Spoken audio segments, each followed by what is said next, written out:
Hello,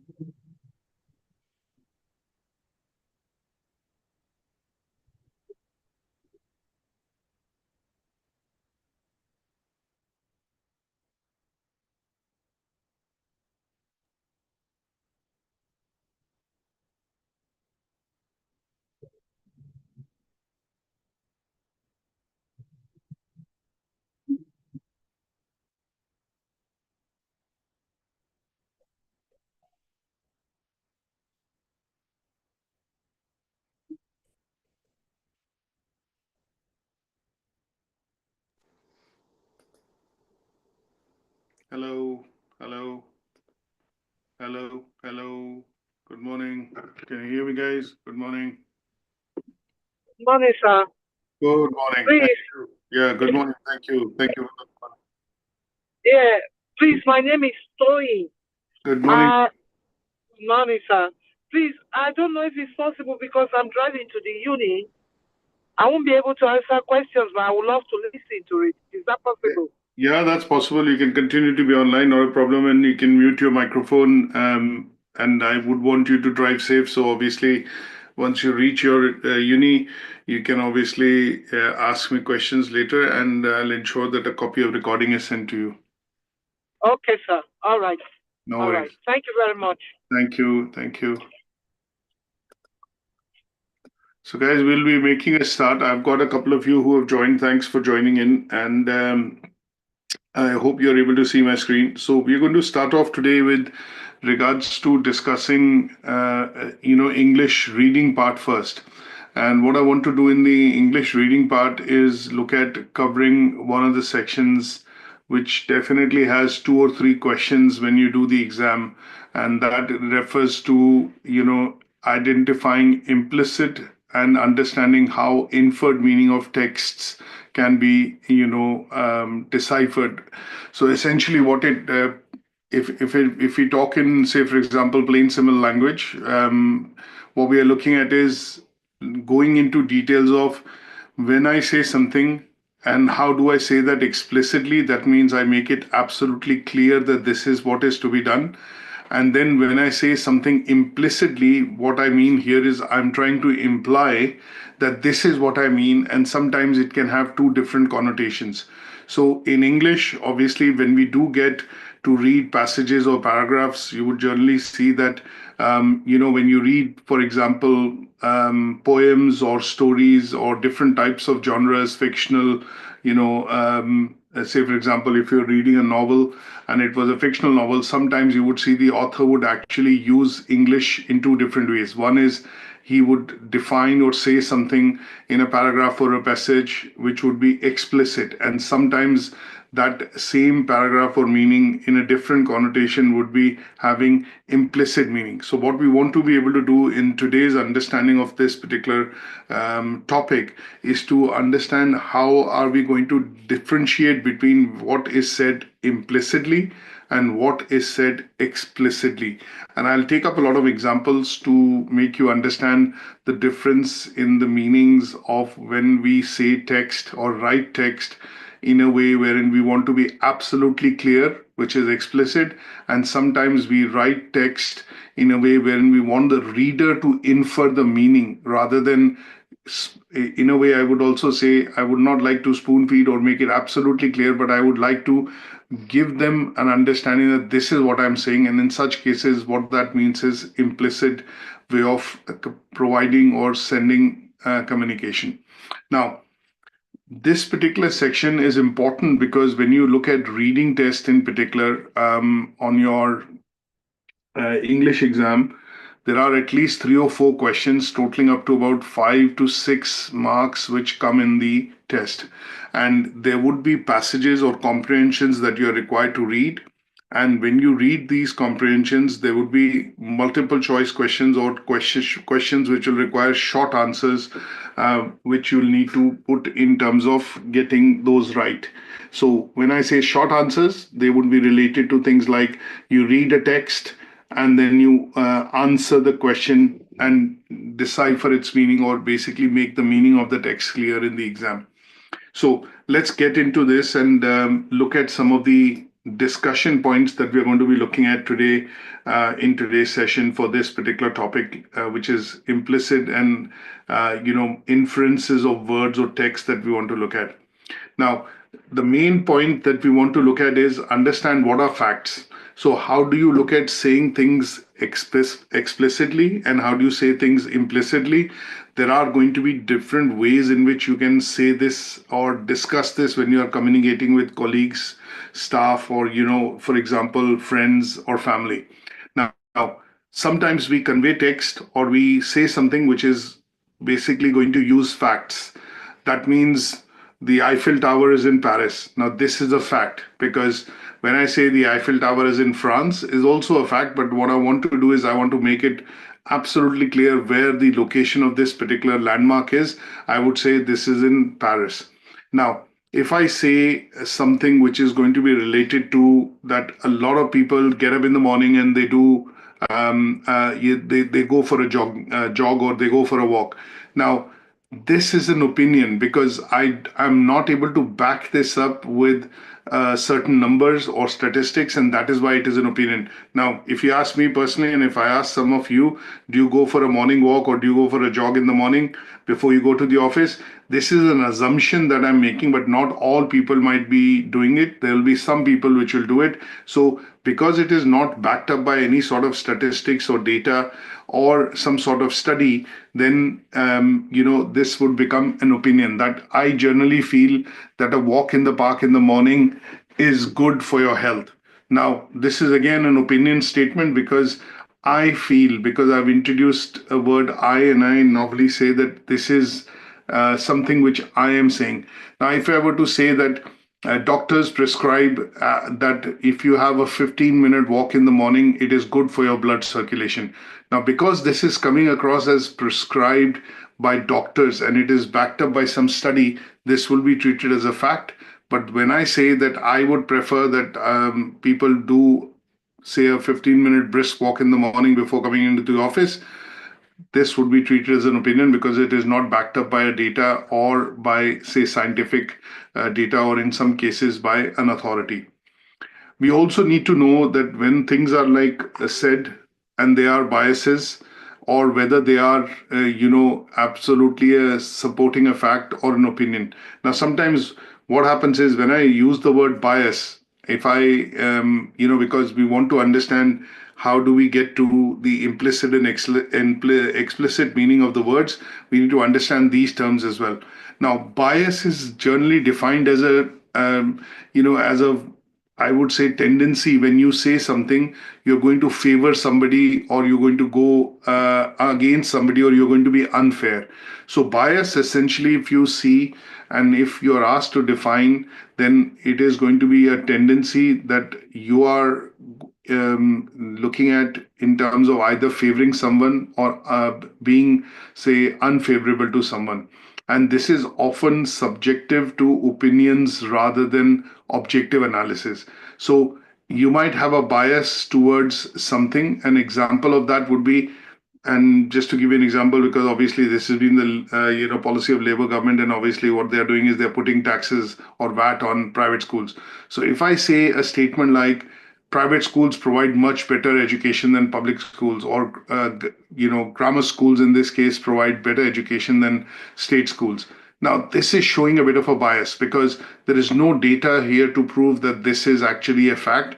And this is a statement that I'm making because I am, let's say, being, biased towards the delivery of education or the kind of facilities and things which students get in grammar schools. So it is showing a bit of favoritism that I have towards private schools without presenting any evidence or considering any counter arguments that state schools are as better as private schools. So this shows bias. So in the comprehension that you get in the test, there will be questions related to identifying bias. There'll be questions related to identifying facts and identifying opinion. And that is why it is important for you to understand the meanings of these words when I say what is a fact, what is an opinion, what is a bias. Now, there are two or three other terms that I also want to quickly introduce, which we are going to discuss in today's session. One is going to be related to the fact that how do we define euphemism? Now, when we look at this particular term, euphemism, this is basically implying mildly or indirectly or in a very polite way that you're trying to express something which is unpleasant or harsh. Now, if I was to give a feedback to a student, or for example, if I was to give a feedback to a parent, and in this case, I want to convey some bit of information which is going to be unpleasant for the parents or the students to hear, then what I would do in my statement is I would basically use euphemism, wherein I am going to provide that information in a soft, in a polite, or an indirect manner so that they do not feel bad about it. But also at the same time, what I want to do is I want to make sure that they understand the feedback about their child, or the student understands the feedback, what they are doing right or what they are not doing so right or maybe wrong. So in such cases, you do and use the meanings, I would say use the words in such a way that the meanings of the word are going to be, or the meaning of the text that you're going to express is somewhat going to be unpleasant and in some cases harsh. What you're looking at doing by using euphemism and irony is that you're going to explain that or convey that news message or text in a very mild, indirect, and a polite way. Now, we generally see these situations when somebody, say, for example, when you get to hear a news that somebody has passed away in my friend's family or somebody has passed away, then what you would want to do is basically to certain people, you would want to give this information in a soft way, in a very indirect way, so that they do not feel, do not get a shock or do not feel, for example, very bad about it. Obviously, it's a different situation, but in such cases, you would have to use irony or euphemism to be able to communicate this across to people so that they get the message, but in a very direct, in a very mild, and in a very polite manner. Now, another example that I would give you here, where just to relate to it, would be that if you are going to fire an employee, or if somebody is going to lose his job because of maybe circumstances in the company, then typically what will happen is, you would not say that, he or she was fired, but you would use the word or a sentence that, he or she was let go.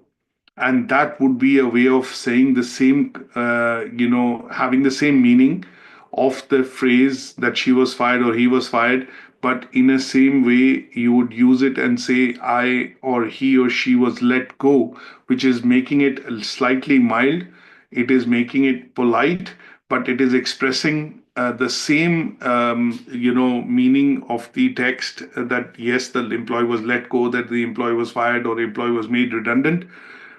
And that is where you would use these kind of text and words. And in the exam paper that you normally have, you would have one or two questions wherein they will ask you to identify euphemism or, for example, irony, which has been stated in the text. And that is why it is important, specifically in English, because it's a reading exam, that you are very clear about what is the explicit meaning, what is the implicit meaning, how they are communicated either using facts, opinions, or biases, and how do you differentiate between facts and opinions, how do you recognize a bias, and then when you have to infer the meaning of texts or short sentences which have been given. So they would say, could you read this comprehension and give us a similar word which says garbage. Now, if the word garbage has not been used in the comprehension, but they're asking you to find a similar word which has the similar meaning to the word garbage, then you are reading the text, and what you're going to do is infer. That means recognize that this is the same, word or a similar word which essentially means the same in terms of the context. What is garbage? So it could be expressed as waste, or it could be expressed as bin, And that would simplify or basically signify that it is the same word that you are actually picking up from the comprehension for the purposes of defining that this is the word which means similar to what has been asked for in the question. So these are the bits that we need to look at today in terms of covering, the topic list, which is identify implicit and inferred meanings in text. So to look at a few more examples in terms of how I would explain this is sometimes when you look at a sentence or a statement which has been made, and that sentence or statement essentially says that, what does this mean? Now, his job was to pack toys in boxes. Now, what is the implicit meaning of this particular statement? So, implicit meaning of this statement is what it refers to is the information that is not directly stated but instead implied. That means suggested in the usage of these words with some background knowledge of what the person is actually saying. So it requires the reader in this case or the listener, like I'm the reader, I'm reading the text from the slide, and you are the listener on your side, to be able to infer the meaning basis what hints, assumptions, and basically your prior experience of maybe reading and understanding English is asking you to do. So when I say the word that his job was to pack toys in boxes, what does this mean? This means that the person is required to actually look at packaging of toys as far as his job role is concerned. Now, this particular sentence is quite clear and it's quite obvious because there is no, let's say, room for any ambiguous interpretation. There is no way that if I say that his job is to pack toys into boxes, there is a very clear message in this. There is nothing which is unclear. There is no different inference that can be drawn out of this particular statement. And that is why this statement basically, explicitly, that means very clearly states that his job on a daily basis, in a way, is to pack toys into boxes. There is no other inference that you can do. And explicit here is the opposite of the word implicit, which means that the statement is very clear and very obvious.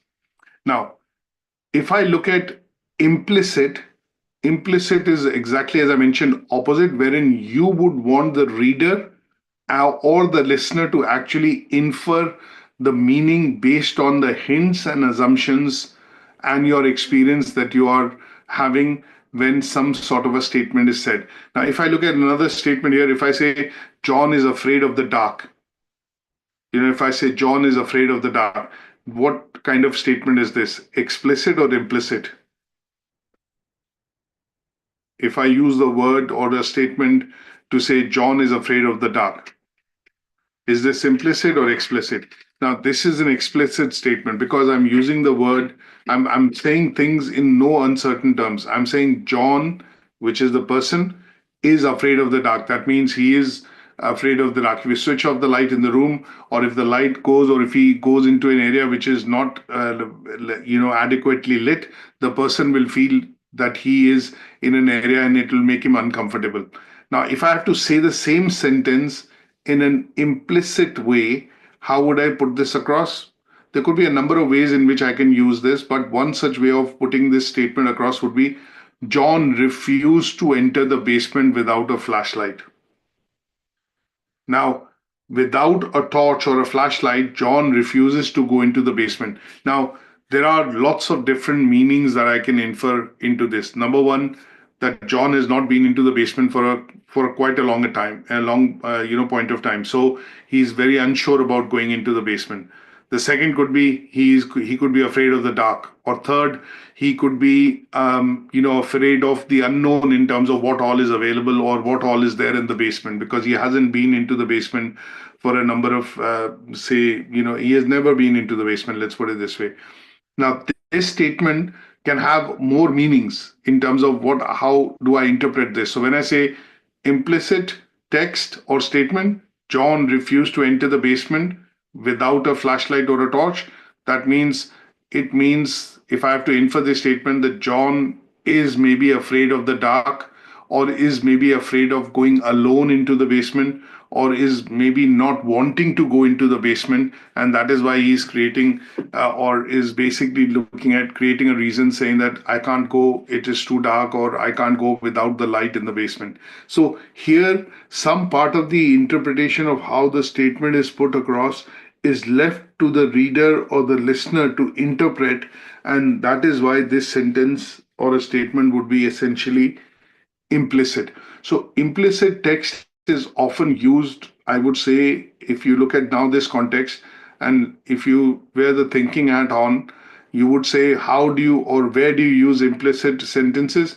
We are going to use this where we normally say, for example, I'm reading a story, or I'm reading a piece of literature, or sometimes I'm reading, say, for example, an article, or in some cases, when you look at reading some political news in a newspaper, you are basically looking at understanding the meaning or what is being conveyed to you, which is obviously not very clear. It's not very obvious, but it is left to you to, let's say, look at putting in your deeper thinking, your prior experience, your engagement, and to a certain extent, your own interpretation. And that is what the sentence, paragraph, or the text is going to actually say. So, whenever, if I were to ask you a question, how do you spot implicit text or a sentence within a passage? You would basically look for clues which would actually point to the fact that one, the things which have been said in the passage or the text or paragraph is open to interpretation. That is the first thing. That means it can have more than one meaning. Second, it would more or less force you to start thinking that why is it said in such a way. That means it does not have a very clear meaning or an obvious meaning, and it will ask you to or encourage you to put in your deeper thinking into to fish out what the message is, and that would require your from your point of view, one, thinking to do, second, interpretation, and the third, it will engage with you in the text. So when you read a story, you get engaged in terms of you get engrossed or engaged with the fact that you're reading something which has got your interest. And because it does not have a very clear meaning, and the way it has been written, it encourages you to think, it encourages you to interpret, and it encourages you to engage with the text. And that is what the meaning of implicit sentences or text or statements would be. So this is something that you need to look at, obviously picking up with a bit of practice, and that is how you would go about doing it. You'd be looking at reading short passages, short paragraphs, or maybe literature, or pick up something which is for example, articles or stories which have been written, and then you would try and spot areas wherein, in such passages or text or articles, whichever way you look at it, you are going to be encouraged. You automatically see that you're starting to think, you're engaging with the text, and you're trying to interpret what the text is actually trying to mean or say. Now, I'll give you another example just to make this very clear. Sometimes if you decide that you're buying something new, for example, you end up buying a new phone. Now, when you buy a new phone or you buy a new article or a product, what will happen is the product or the article that you're buying is actually going to come with a manual or user manual. A user manual will tell you exactly what needs to be done to be able to start using the product. And in such cases, because they do not want any interpretation to happen, or in some cases they do not want you to do things which are beyond what is expected, they are going to give you explicitly instructions in it to be able to follow. They'll say step 1, open the box; step 2, do away with the packing; step 3, press the power button; step 4, wait for the phone to boot; and then step 5, choose the Wi-Fi. So what they're doing is they're giving you instructions very clearly, which you are going to follow to be able to make the phone operational. But if you look at something as a service or as a product that you are required to get, and you have to think or engage, and you have to go in and obviously engage, then in some cases you would also need to be required to think and engage with that text or what the instructions are saying. And in such cases, it will have what is called implicit meanings. Now, implicit could sometimes also mean that the information could be unclear and could be hidden.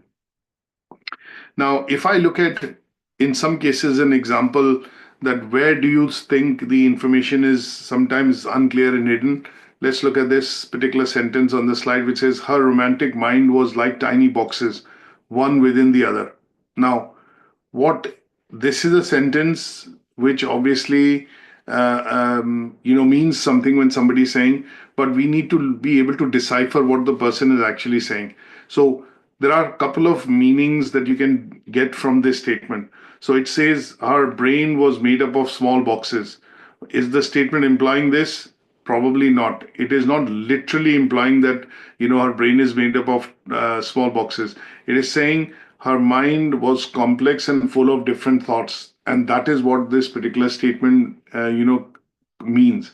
So if I were to infer by reading this statement that her romantic mind was like tiny boxes, one within the other. So what the person here is doing is using a simile. That means it is describing the situation of how this person thinks with a practical example of how you would describe. So what the person is trying to say is that the mind thinks in smaller, kind of compartments or boxes, and these are all one within the other. That means there's a bit of confusion. There's a bit of there are lots of different things that the mind is thinking of, but it is doing so in small compartments, and each of these compartments is interlinked, with each other. So because I need to look at, let's say, understanding the meaning of what has been said, I would break the statement down into what I can understand first and whether this is something which the person is intending to say. So this sentence does not intend to mean that the person has his brain is very small or the brain is made up of small compartments or boxes. But the person is actually trying to say that the mind is very complex and there are different thoughts which are going through the person's mind, in this case, Peter Pan's mind, and that is where it is compounding the situation that the person is not able to express his thoughts or her thoughts very clearly. So here the clear part is that the statement is quite unclear and the meaning of what the person is trying to say is actually hidden, and that is why this would be termed as what is called implicit sentence or an implicit let's say text.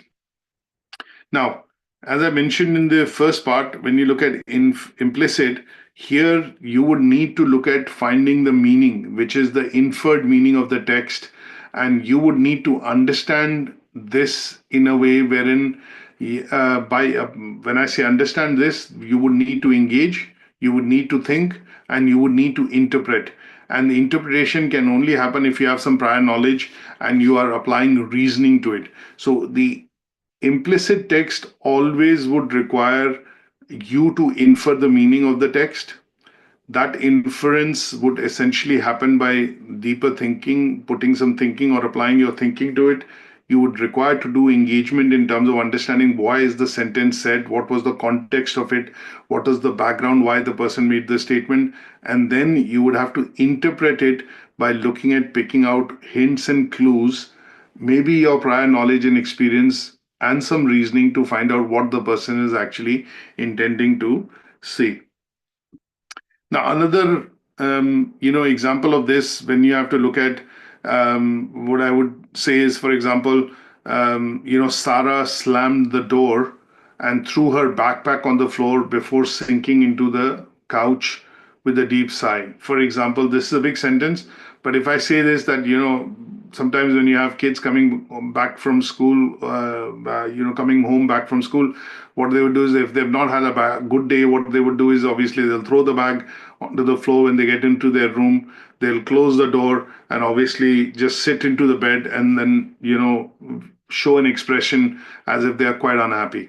Now, there could be lots of things in terms of why as parents, you would interpret what has happened.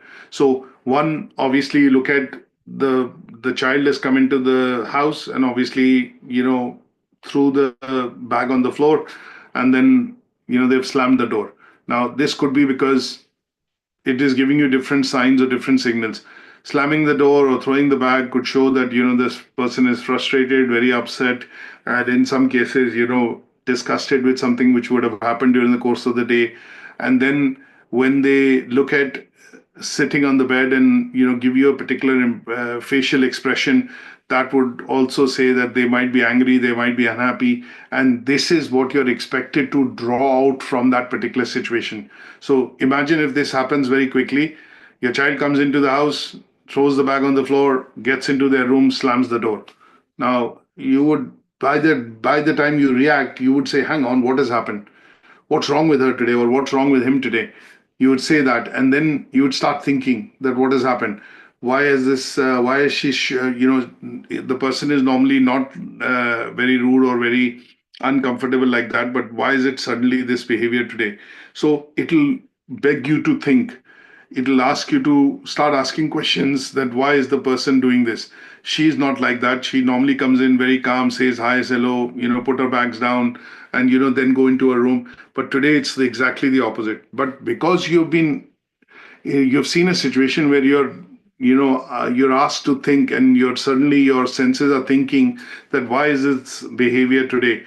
It will show that you're engaging, you're putting your thinking, and you're using your prior experience, comparing it with a different situation or a situation the other day, or different days when she comes in. It is absolutely normal. But why is it that this is being done today?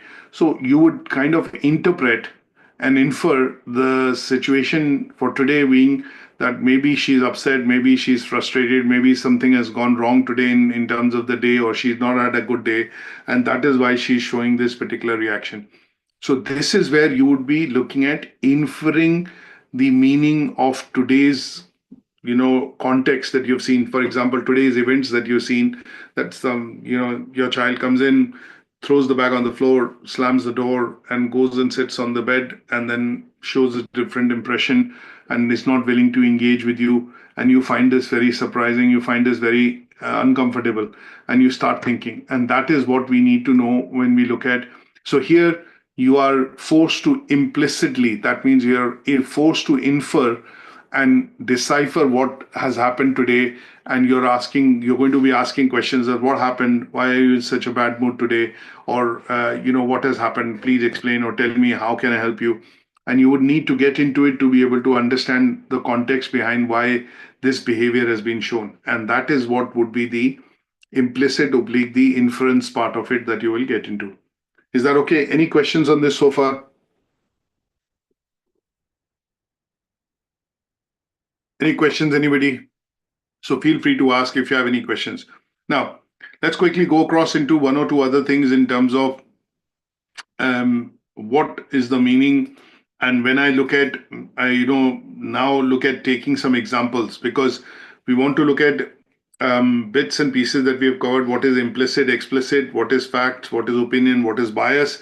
And what we want to be able to do is now recognize this when we do talk about what is a fact, what is an opinion, what is a bias, and what is the implicit or implied meaning of the sentence.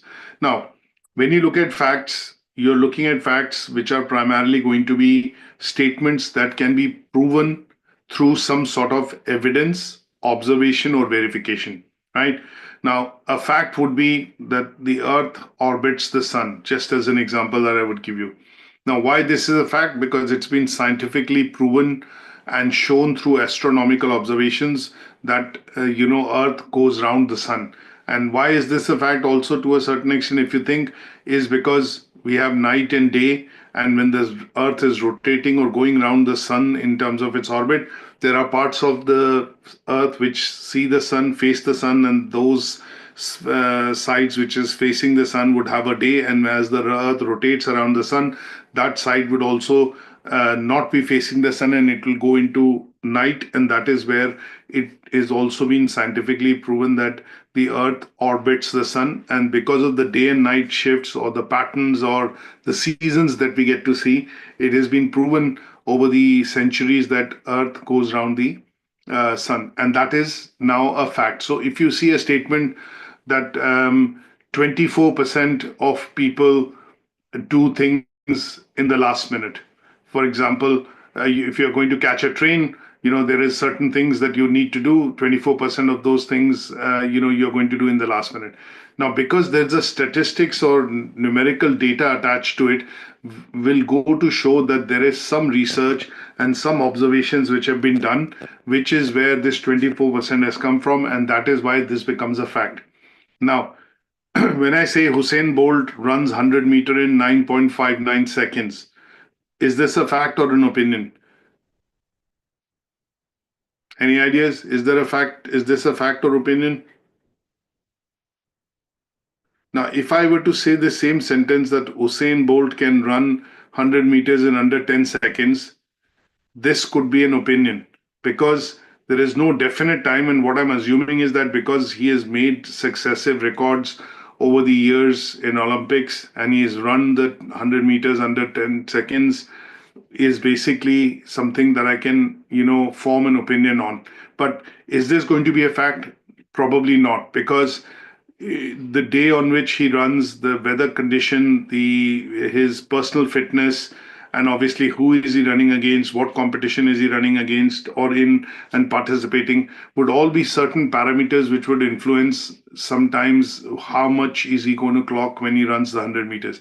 But if I say that Usain Bolt has run the 100-meter race in 9.59 seconds in 2023, then this becomes a fact because I'm providing a date, I'm providing the exact time, and this basically means that, in this circumstances, that I am giving all the numerical data, and that is why this is going to be a fact.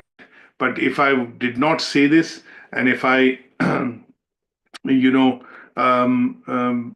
just generalize this particular part by saying that he can generally run 100 meters in under 10 seconds, then this would be an opinion. Now, let's look at an opinion. What is an opinion? An opinion is a way in which you express a person's belief, feelings, or thoughts, and they are going to be they're not proven. Now, in some cases, sometimes opinions can be proven to be true, and in some cases, opinions can also be wrong. So, opinions are basically subjective statements. If I say facts, they are basically true statements which are backed up by evidence, verification, or observation. If I say what is the definition of opinion, opinion is a statement which is expressing a person's belief, feeling, or thoughts, and it may or may not have been proven with facts and with observation and with some sort of evidence. So it is a subjective statement, and this can vary from person to person. An opinion, if I give an example, would be, chocolate ice cream is the best dessert. Now, if I like chocolate as a flavor, then in some cases, this statement could be true because I like chocolate. And when I say chocolate ice cream is the best dessert, I am showing a bit of favoritism towards the chocolate flavor. But because I like chocolate, this is an opinion in my case. Now, there would be people who would not like chocolate. They would say vanilla ice cream is the best dessert. Some of them would come back and say that no, cocoa ice cream is the best dessert. So, because this is a statement which is dictated by one's feelings and views and cannot be proven to be true and can differ from person to person, that is why this will be called an opinion. Now, if I were to say the same statement, chocolate ice cream is the best dessert, but make it a fact, then the fact could be chocolate ice cream contains cocoa powder. Because the chocolate flavor actually comes from cocoa, and in any form of chocolate ice cream that you have, you would always have cocoa powder in it. Now, that would make it a fact. So, because it is scientifically backed by the fact that chocolate flavor is made from cocoa powder, and if I say chocolate ice cream contains cocoa powder, that would become a fact and it will no longer be an opinion. Now, when I say bias, Bias, as I explained to you earlier, is somebody trying to be favorable or unfavorable towards something or some sort of a situation. Now, this also often results from, I would say, subjective opinions rather than objective analysis. And bias can be intentional. Sometimes people you would see can be biased, which is being intentional, and sometimes bias can be unintentional. That means although the person is trying to be fair, but the way the person might be putting across facts or putting across statements would be seen as biased, and that could be unintentional because the way that it has been put across or being written or being said could be showing some sort of biasness towards that decision or that situation. Now, bias statements, as I gave example earlier, was if I say private schools provide much better education, or in this case, grammar schools provide much better education than state schools, this is seen to be, or this is a bias statement because this is showing favoritism towards grammar schools, and we are not allowing state schools or the results or the data to speak to for itself that they are also as good in providing the same education as a child would get from a grammar school. Now, an unbiased statement, if I have to say about the schools in such case, if I have to change it in a way and make it unbiased, would be that some studies suggest that grammar schools may have smaller class sizes than state schools, which offer a diverse learning environment. So, here, what I've done is I've essentially said something which is primarily going to be unbiased because I'm backing it up with a bit of a fact or some sort of observations which have been done, and also giving the benefit of doubt to say that state schools provide more diverse learning environment, and in the case of grammar schools they have smaller class sizes, because of which I'm giving the benefit of doubt to both the sides to say that both of them provide education, but the goals and objectives of providing the education is slightly different. In some cases they focus on smaller class sizes so that teachers can focus on students to give more attention, and in some cases it provides a more diverse learning environment wherein they are trying to do or trying to provide for different set of activities to build a broader personality within the children. And in such cases they both provide good education, but the objectives of how they are going to reach the goals are going to be slightly different, and that would be something which would be seen as a unbiased statement. So this is where you need to be able to understand and obviously decipher what is fact, what is an opinion, what do you mean by implicit and explicit meaning, and then how do you look at defining that this is going to relate to or help you in understanding what is the implicit meaning of the sentence or the text, and in some cases what is going to be the explicit meaning of the text or the sentence. Now, this is a small activity or a quiz, and I would want you to participate if you unmute your microphones, because what we want to be able to do is basically relate the examples and understand whether they are a fact, opinion, or just to revise what we have discussed today.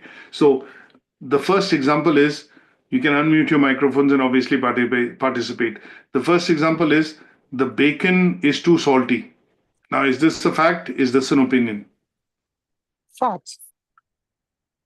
So when I say opinion. Sorry, opinion. Sorry. Opinion, yes, that's correct. Yeah.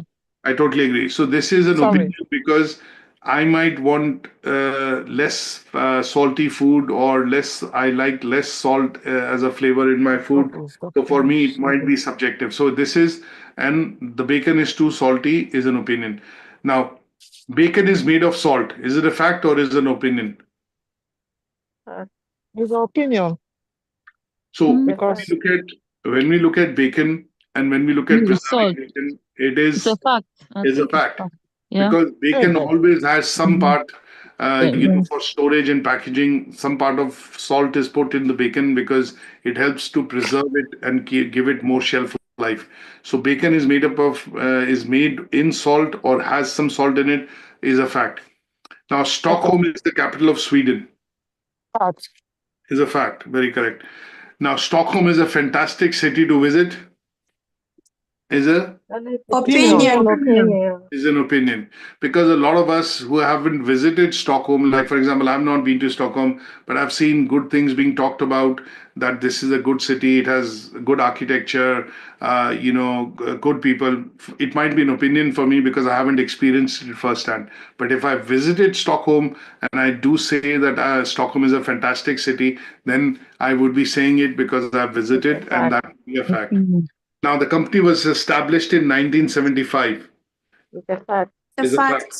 Is a fact. Why is it a fact? Because there's a number of some sort of a numerical data has been given next to it. Yes. The company makes top class products. Is a fact. Opinion. Why is this an opinion? Because the products, what it makes, have not been specified, and it is not being backed up by data that okay, if we are talking about crisps, and we say Walker's is the best crisps, then if we have some data that this has been collected with speaking to 2,000 participants, and out of that 1,400 participants have mentioned that Walker's baked crepes are the best, then in that case that would become a fact, because I'm substituting or giving some numbers and some data to say how many people have actually said that it is good, and that is why it will become a fact. But as of now, this statement is a opinion. Now, this helps us cover today's topic in a great amount of detail with regards to this text, which basically looks at discussing how do we look at explicit and how do we look at implicit meaning in terms of sentences. Now, before I go, I want to look at showing you one or two other activities that you could actually get into to distinguish this while after this session through the presentation. Now, there is one particular part in the presentation, which is slide 12. It talks and gives you a text or a paragraph here, and it says, can you look at spotting the bias? So what you have to do is look at reading the paragraph and say, where do you think the bias is? Because if you recall what we discussed, why do we say it is a bias? Because bias is showing some sort of intentional, unintentional favor, or conveying meaning in a way wherein it is showing that you're doing favoritism. And that is where you would say that will be a bias. So when you do this at some stage, the main parts of what and how do we understand implicit, explicit would be to understand fact, opinion, and bias. And we understand how these contexts then help us in identifying whether the sentences are or sentences, passages, or text is having inferred meaning, explicit meaning, or implicit meaning. Now, this is again a very short quiz with some examples. Now, when we say Heather runs like a duck, is it explicit or is it implicit? Implicit will be when you look at thinking of something wherein it is going to be encouraging you to think, engage, and then interpret. So, Heather runs like a duck. Now, hang on, I would read this sentence and say, why is the person comparing Heather with a duck? Right? So you'll start thinking about how a duck actually runs on or swims in water. You would see the duck paddles under the water, but it shows that the duck is very calm, on the top, but maybe paddling, under the water, which we are not able to see. But in water, it is able to swim very fast or run very fast. But when it's on land, it does not run very fast because it has got flat, feet, and it has got pads, not feet that it allows. So it's as a animal, it is, or as a bird, essentially, it is designed to run fast or swim fast in water. But here, when I'm saying Heather runs like a duck, I'm being forced to think whether the person is implying that she swims or runs very fast, or is she very slow when she's on the land. So here the meaning of this sentence is implicit, because it is asking me to think, it is asking me to engage, and it is asking me to interpret Okay, hang on. Let me see where have I seen Heather running? That kind of thing. Do you get that? And when I say Heather ran a 5 kilometer race, you know, this is very explicit because I'm saying that Heather has run a marathon and a 5 kilometer marathon. And this is a very explicit sentence because I'm clearly stating the fact that she completed the 5K marathon. And that is why this meaning of this particular sentence is explicit. So you have to look at reading the sentence maybe twice to understand whether this is going to, mean, whether the sentence is actually meaning explicit or whether the sentence is actually meaning, implicit. So if I just cover this for a minute and then ask you to decipher whether, each of this sentence has an implicit or an explicit meaning, you would need to look at let's say, think and then infer. And in some cases, the sentence might be very clear, wherein you'll straight away decide, okay, this is what it means, and you would not need to think or take time, isn't it? So if I say the temperature won't be above 6 degrees today, so what does this sentence mean? Explicit. Right. So when you say that this, temperature for today is not going to be over 6 degrees, that It's going to means be cold. you are very clearly saying that it is going to be, because you would have seen or you can feel it, that it is quite cold, and that is where the sentence is becoming explicit because you've given a figure here. If you said the temperature won't be over, say for example, a certain degree, you're actually being explicit here. Now, if you said 2 degree, that will also be implicit because it is cold outside and you've actually stepped outside, and that is why you're making the sentence. Now, you'll need a hat and a coat today. Explicit or implicit? Implicit. So when you say, why do you say this is going to be, implicit or explicit? How would you decide this?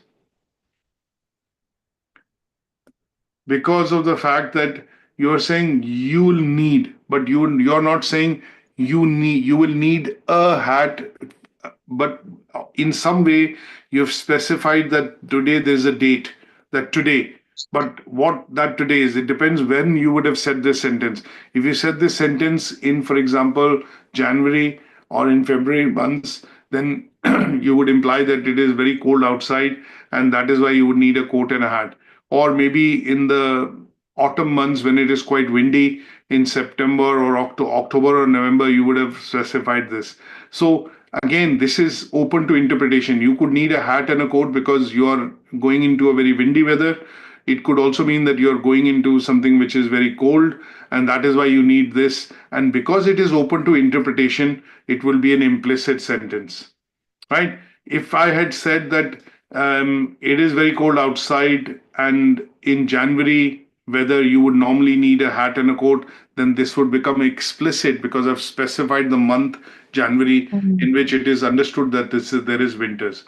Now, the company was established in 1975 is explicit because the date has been specified. The company was established 20 years back would become an implicit sentence. So 20 years back would be, was it established in early 2000s? Was it in 1990s? Because 20 years back could be a date which could be dependent on what date are you saying it 20 years back. But because they've said 75, that is why it will become explicit. Yeah. When you say it is a traditional company with old-fashioned values, implicit or explicit? Implicit, yes, because it is open to interpretation. Because here you can have it says traditional company. It is not saying Walkers, it is not saying Nestle, it is not saying Asda, it is not saying Tesco. It is saying a traditional company. Now, definition of traditional company could be subjective. To me, a traditional company could be a family-driven business. Because it is subjective, that is why the meaning of the word would be, or this sentence here, it would be implicit. So there are some slides which I have included in the presentation, which are there on Moodle, and I will show you where they are on Moodle. My suggestion would be to essentially go and look at doing a bit of revision to understand today's discussion so that it becomes crystal clear that this is how you're going to look at when a question comes. What you're going to be able to do is straight away get onto the fact that, okay, this is talking about implicit, this is talking about explicit. So let me quickly, before I close the session, show you the Moodle, and on the Moodle where this information is. So when you log into Moodle, you go into the courses, you go into NCFE English reading. When I click on that, you can normally, depending on where you've left it, if you collapse all, you'd be able to see all the topics that we need to discuss. So today we have discussed this topic, which is identify implicit and inferred meaning in text. So when I click on this is where the presentation is that I'm actually using to discuss. So this presentation has some activities in it, and this is what I would say in the later slides. You would need to go in and just make sure that you're clear with these words: opinion, fact, bias, and euphemism and irony. And those are the bits that you need to look at to be able to clearly understand what we have covered today. Is that okay? And if you go through these slides and maybe do a short quiz or question, the way that you have looked at the small activities that we have done would make it easier for you to, for example, follow this particular part of the text that we've done. Now, what I can also do is I can upload a few activities for you along with questions for you to look at for this particular, section.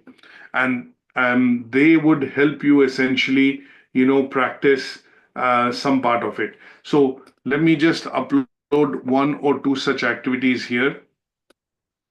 So they would essentially allow you to go in and do a bit of, I would say, revision, right? And I'll show you these in a second so that you are able to also understand what is required to be done. They will also have the answers in it so that at any given stage, when you look at these, you'll be able to see the answers yourself. So what I've done is I've added two activities here. So if I click on one, you would see that this is a particular activity which talks about you having to read a few questions and then understand whether it's a fact and decide whether it's a fact or an opinion.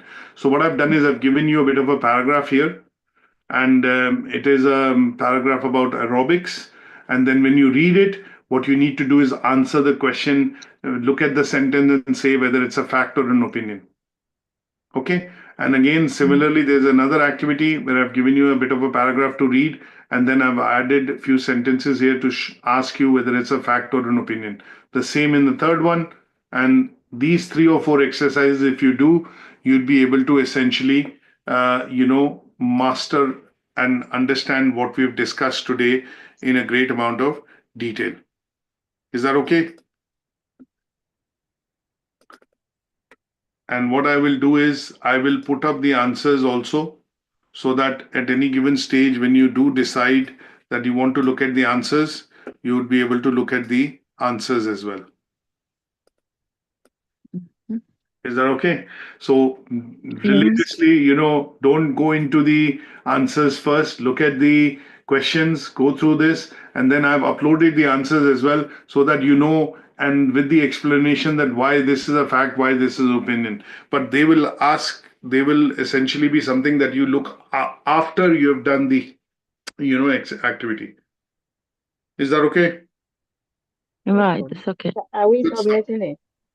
No, you don't need to submit it. You don't need to submit this. Okay. I would suggest this is for your own reading and understanding. You don't need to submit it. My suggestion would be, because what we are trying to do is we are trying to essentially understand the topic list of the English, main topics that are covered in the exam. And once we have done this, towards the end, we are going to discuss and do a practice test paper. And that is where I would ask you to submit it for marking to see which areas that you're doing good in, which areas you're not doing so good in. And that would be further practice that I'll give you activities for. Okay. So we will meet up tomorrow, same time at 9 a.m. But we are going to discuss a writing topic tomorrow, not reading, but a writing topic. And the class would be at 9 a.m. and I will put the code for the session just a few minutes before the session so that you're able to join the session tomorrow, and I will see you then. Okay. Thank Okay. you. Thank you. Take care. Yeah, bye. Bye. Yeah.